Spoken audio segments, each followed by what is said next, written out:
Hello, everybody. Welcome back to Easy Learn. And today's topic is algebra, within which we're going to be doing some expanding the brackets. So, without further ado, let's move on to the questions we have for today. So, let's suppose we have a few questions like these with some numbers outside and then some brackets in there. So, what do I do?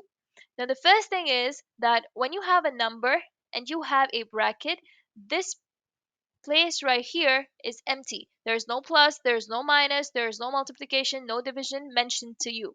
Now, this is an important thing that whenever there is no sign given to you, it always means that it's multiplication. There's an invisible multiplication there. So wherever you see anything with some other number, any variable, anything with a number or a variable or anything like that, and they don't have anything in between, it's an empty space. That means that they are being multiplied with each other, which means that if I take this 2 and y, this basically means that it's 2 times y, and 2 times y together is being written as 2y. Similarly, if I have this one 3z, 3z basically means that 3 times z is equal to 3z. So we just write it as 3z, but in originally it just means that the 3 is being multiplied with the z. So now that I know that 3 has a multiplication sign, an invincible multiplication sign between these brackets, so that means that this 3 has to be multiplied with both of them, with both the numbers inside the bracket, which means 3 has to be multiplied with x, and then 3 also has to be multiplied with the 5. The reason why this term, the terms x and 5, they're given in a bracket is so that this 3 can be applied to both of them. If it wasn't meant to be applied to both of them, there wouldn't be a bracket. But because there is a bracket, it means that x and 5 both need to be multiplied with the number 3. So now the first step, I'm going to be doing 3 times x. Now anything, this is a number, this is a variable, so 3 times x just gives me a 3x. You can't be doing, okay, 3 times what and 3, so how can I put a 3x? It's just the way it is, because x is a variable, 3 is a number. You can't do anything further to that. You can't multiply them in any other way. That's the only thing that happens, that 3 times x just gives you this answer 3x. Like how we had 2y, when I did 2 times y, I got a 2y. Similarly, when I did 3 times x, I got a 3x. Now the next thing, 3 times 5. Now 3 is a number, 5 is also a number, which means I can just do 3 times 5. You need to look back on your tables, times tables, and 3 times 5 just gives us 15. So I'm going to be writing 3 times x, that is 3x, and then 3 times 5 is a 15. Now how do I write a 15? Now as you can see, there's a positive sign in between, a plus sign in between. So I straight away write down, I take the sign down and I write it down like that. And then 3 times x is 3x, and then 3 times 5 is 15. So I'm just going to be writing down like that. So my answer now becomes 3x plus 15. Now moving on to the next question. Now I have 4, and then in the bracket I have 2y plus 3z. Now the same thing has to be applied to this one.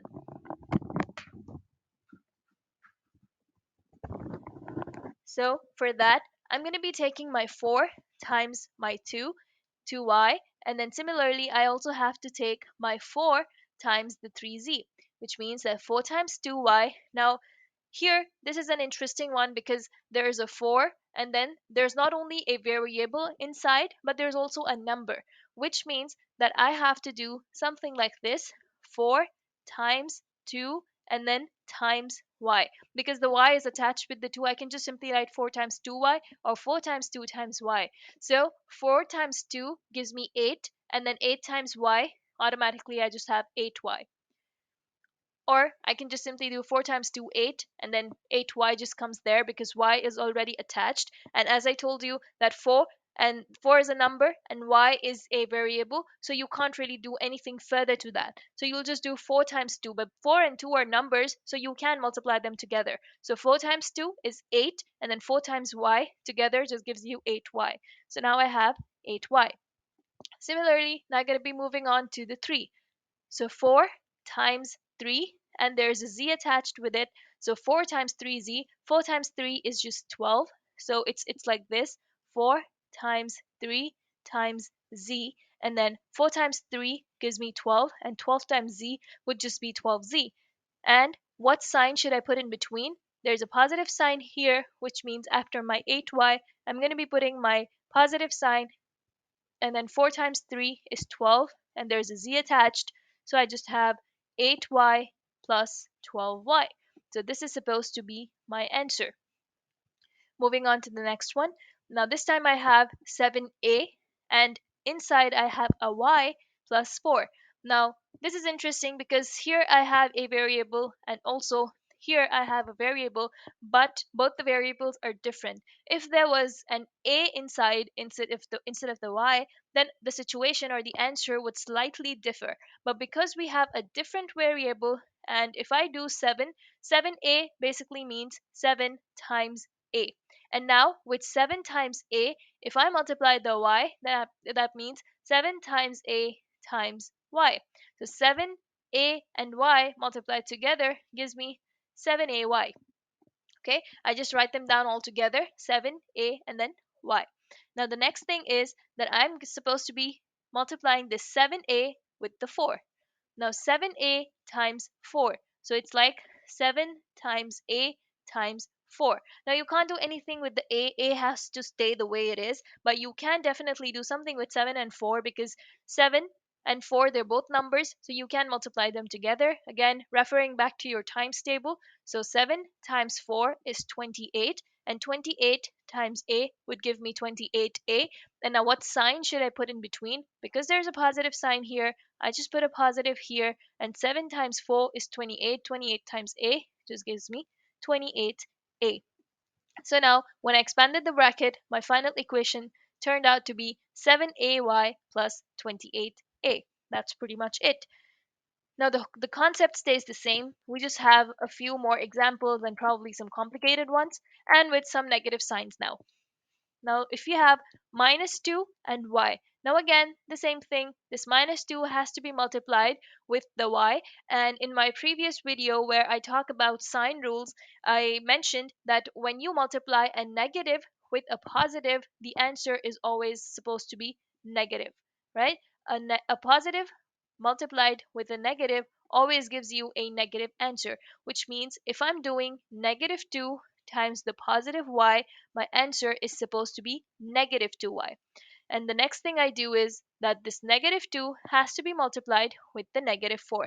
Again, referring back to the rules, so a negative multiplied with the negative always gives a positive answer. So, which means negative 2 times negative 4 is going to be equal to something positive, because that's what the rules say, that when there's a negative sign and it's multiplied with a negative sign, your answer is supposed to be positive. And 2 times 4, again referring back to the times table, 2 times 4 gives you 8, and negative multiplied with the negative gives you a positive. You don't really have to write positive, but you just know that it's supposed to be positive 8. And now putting everything together, so minus 2 times y gives me a minus 2y, and minus 2 times minus 4 gives me a positive 8. And if I put them together, it means I'm going to be writing minus 2y plus 8. It's not necessary that you go through all these steps. It's not necessary. I'm just telling you just to explain. You can just simply do minus 2 times y gives you minus 2y, and then minus 2 times minus 4 gives you plus 8. And you just simply straight away you get your answer. But just to make you understand, I've done all these steps. Moving on, now I have 9e and there's a 2f. Again, keeping in mind that whatever is outside has to be multiplied with whatever is inside and the other number as well. So 9e times 2f. Now 9 and 2, they're numbers, so it basically means 9 times e times 2 times f. Everything has to be multiplied with each other. So 9 times e times 2. Now numbers come together, so 9 times 2 gives me 18, and then the variables come together, so e times f is just e and f. So I'm just going to be writing 18ef. That's how you write it. Now the second thing, 9e times negative 3. Now again, 9 is a number, negative 3 is a number, so a number times a number. Refer to your times table. 9 times 3 is 27. Now what sign needs to come in between? Now you got to see that there is a negative sign here, which means that I am going to be So if I have a 9 that is positive, so a positive multiplied with a negative, always the answer, coming back to these rules, a positive with the negative, the answer is always supposed to be negative. So it means 9 positive times negative 3 means negative 27. And then E is just there, so E, which means that I'm going to be writing 18EF minus 27E. So this thing has to be in negative. That's pretty much it. You just need to be really, really careful with your signs, because most of the times when we're in a hurry or we don't really pay attention, we just miss out on the positive and negative signs, and that just turns up the entire answer as wrong and we just lose marks. So it's better that you use this information, the sign rules. You need to be very well versed with the sign rules, and then you solve questions like these. Okay, moving on. Now this is a different question. If I have a y outside and now inside I have another y, and with that y I have a square. Now, if I do y times a y square, now the rule, the general, now this has to do with the exponent rules, that when you have a square and then a square multiplied with another one, you don't really multiply the powers. Now, this y basically has an invisible one, the power of one on top. Obviously, because it's a one, we don't write it down.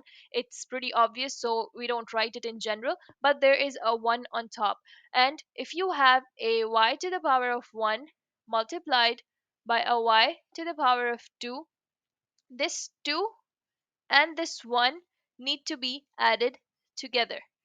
Y squared, or y to the power of 2, basically means that there's a y times a y times a y.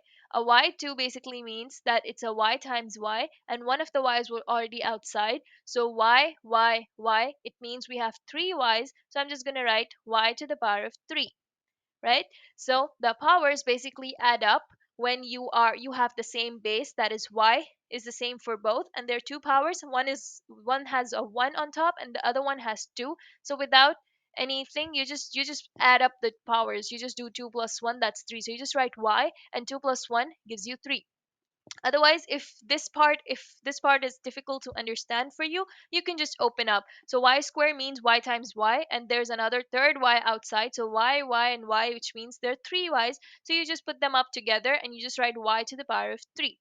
Now, once we're done with that, the second thing, y times 3. Again, basic. Y times 3 would just give you 3y. So it's like y times 3. Now, you never write like that, y3. You'll never see such a thing. Always the number comes first and then the variable. So you are going to be writing it as 3y. So we have a y to the power of 3, or we call it as y cube, and then plus. Why do I put a plus? Because inside I have the plus sign. So y cube, or y to the power of 3 plus 3y. So that is supposed to be my answer for this one. So y squared times y gives me y cube, or y to the power of 3. You can open up the y's and then you can see that there are 3 y's in total. So I'm going to be writing y to the power of 3, and then y times 3 gives me 3y. So that's pretty much it. Moving on to the next set of questions. Okay, now we have a, and then inside I have 3a and 2c. So again, a times 3a. Now if you look at it, there's 1a, there's 2a, there's another a inside, which means I have a times 3 times another a. So two a's mean that I have to put a power again. So 1a and 2a, so I'm just going to be putting a to the power of 2, and multiplied with 3. 3 just comes because there's just one number, 3. If there was another number there, I would multiply the 3 with something, but because there's no other number, 3 just comes down as it is, and a times a means a to the power of 2. If there were 3 a's, I would write a to the power of 3. If there were 4 a's in there, I would write a to the power of 4. But because I have 2 a's, I'm just writing 3a squared. And now the next part, a times 2c, which means it's a times 2 times c. So again, as I told you, the number comes first, so I'm going to be writing 2, and then a times c, I can just write as ac. So 3a squared and 2ac, and the sign that I have in between is positive, so I can just sum it up and write it down like this: 3a squared plus 2ac. So this is going to be my final answer. 3a squared plus 2ac. So a times 3a means 3a squared, and a times 2c means 2 times a times c, which is 2ac. So this is how I end up writing my answer. Now similarly, now this one's interesting, minus 2x squared and a 7x. Now, if I open up all of that, now everything is in multiplication with the other thing. So x, so first of all, I'm going to be writing my minus 2. X squared means times x times another x because there are two x's. Then I have a 7 and then I have another x. So in total, I have 3x's and I have two numbers. So first thing, I'm going to be multiplying my number with my number. Now again, applying the positive and negative rules, that minus 2 and plus 7, right? It's a positive 7 and a negative 2. So a negative multiplied with a positive, the answer always has to be negative, which means negative 2 times 7, and you got to refer to your times table. So negative 2 times 7 is 14. And because the rules say that negative times a positive always gives you negative, so it becomes negative 14. Now dealing with the x's, so I have x1, x2, x3. So because I have three x's, I'm just going to be writing x cubed. And for that, you don't even need to open up. Like if you're well versed with the concept, you don't need to open up. Just you know that x squared times x would just add up one power, and you just do 2 plus 1, that is 3. So you just simply write x cubed. So now once I have this minus 14x cubed, now the next step is doing 2x minus 2x squared with the 3. So if I do minus 2x squared times 3, again opening it up means that minus 2 times x times 3. So again, a negative and a positive. So a negative multiplied with a positive, my answer should be negative. That's the first thing. Secondly, my times table, 2 times 3, that is 6. Third, these two variables that are x and x. So x and x means they're two x's. So I'm just going to put x squared. So once I have my minus 6x squared and there I have my minus 14x cubed, I can just plug them in and make them a single equation. So my single equation becomes negative 14x cubed negative 6x squared. Why did I take negative? Because here there's a negative sign and here there's a positive sign. So negative multiplied with the positive gives me a negative, and then 2 times 3 give me a 6, and then x squared was just there, so minus 6x squared. So this is going to be my answer. Minus 14x cubed minus 6x squared. Moving on.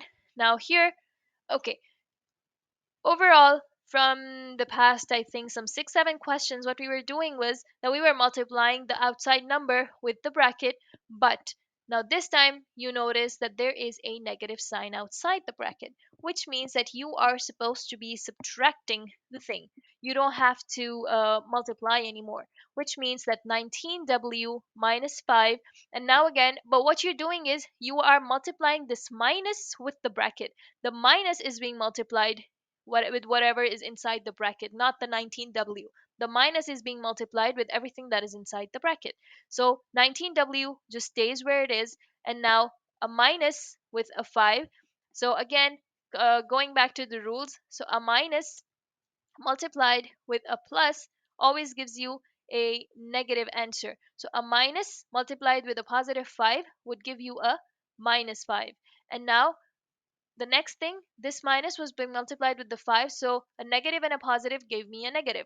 Now if I do minus multiplied with a minus 4a, so again, now the rules are a bit different. A minus multiplied with a minus always gives me a positive answer, which means a minus multiplied with a minus 4a just gives me a positive 4a, because a minus times a minus gives me a positive answer.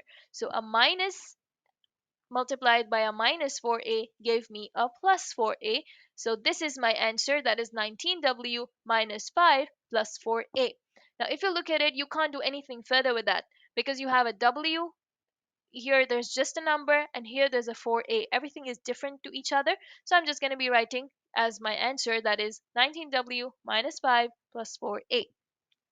That's pretty much it about expanding the brackets. If you have any questions, any confusions, anything you want to ask or tell me about, you can drop them down in the comment section below.